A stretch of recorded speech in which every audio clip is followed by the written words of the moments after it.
Saudara-saudari, adik-adik, Bapak Ibu, para sahabat Tuhan Yesus di Paroki Santo Yosef Medari dan di Stasi Santo Thomas Yagan, juga para sahabat Tuhan Yesus dimanapun Anda berada. Berkah dalam, salam semangat, sehat selalu, tetap berbahagia dan tekun berbuat baik. Marilah kembali kita belajar ilmu sejati pada hari Senin tanggal 11 September tahun 2023, hari biasa pekan ke-23.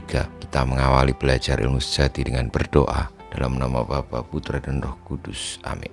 Allah Bapa Maha Kuasa dan Kekal, berilah kami pengertian mengenai misteri-Mu dan penuhilah kami dengan Roh-Mu, agar dapat membicarakan dengan teman dan sesama belas kasih dan kasih setia-Mu yang Kau gunakan untuk menghadapi kami. Dengan pengantaran Tuhan kami Yesus Kristus Putra-Mu yang hidup dan berkuasa bersama Dikau dalam persatuan Roh Kudus Allah sepanjang segala masa. Amin. Para sahabat Tuhan Yesus terkasih, kita akan belajar ilmu sejati dari Injil Yesus Kristus menurut Lukas bab 6 ayat 6 sampai dengan 11. Pada suatu hari Sabat, Yesus masuk ke rumah ibadat lalu mengajar. Di situ ada seorang yang mati tangan kanannya. Ahli-ahli Taurat dan orang-orang Farisi mengamat-amati Yesus kalau ia menyembuhkan orang pada hari Sabat, agar mereka mendapat alasan untuk menyalahkan Dia. Tetapi Yesus mengetahui pikiran mereka. Ia berkata kepada orang yang mati tangan kanannya, "Bangunlah dan berdirilah di tengah." Maka bangunlah orang itu dan berdiri di tengah.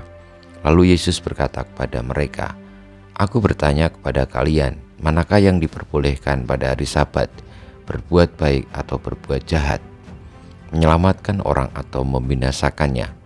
Sesudah itu ia memandang keliling kepada mereka semua, lalu berkata kepada orang sakit itu, "Ulurkanlah tanganmu."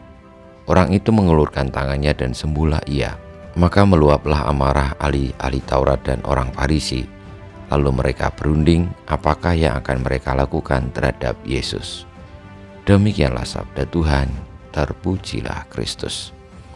Para sahabat Tuhan Yesus yang terkasih, ketika orang lalu dipenuhi dengan kebencian dan juga hanya menekankan soal peraturan yang tertulis ataupun yang sudah diberikan, tetapi tidak sungguh-sungguh menyadari tentang makna perutusan yang utama dalam hidup ini, maka yang terjadi adalah sama seperti orang-orang Farisi dan ahli-ahli Taurat yang mengamat-amati Tuhan Yesus. Sekiranya Tuhan Yesus akan menyembuhkan orang pada hari Sabat. Tetapi Tuhan Yesus mengajarkan kepada kita, janganlah peraturan-peraturan yang menjadi tradisi lalu mengelabui kita untuk memahami yang paling pokok dalam hidup ini, yakni mewartakan kasih Allah. Meski Tuhan Yesus tidak berniat untuk melanggar hari Sabat, tetapi Tuhan Yesus tahu mana yang pokok, mana yang sejati, dan itu lebih tinggi daripada aturan dari hari Sabat. Semoga kita semua tidak menghalang-halangi bagaimana kita mendengarkan sabda Tuhan, melaksanakan karya kebaikannya, meskipun kita berhadapan dengan aturan-aturan yang sekiranya mungkin sangat berat untuk dilanggar. Tetapi ketika kita mengetahui mana yang pokok, mana yang sejati, tentu hukum-hukum yang ada akan membantu kita untuk melaksanakan yang pokok itu.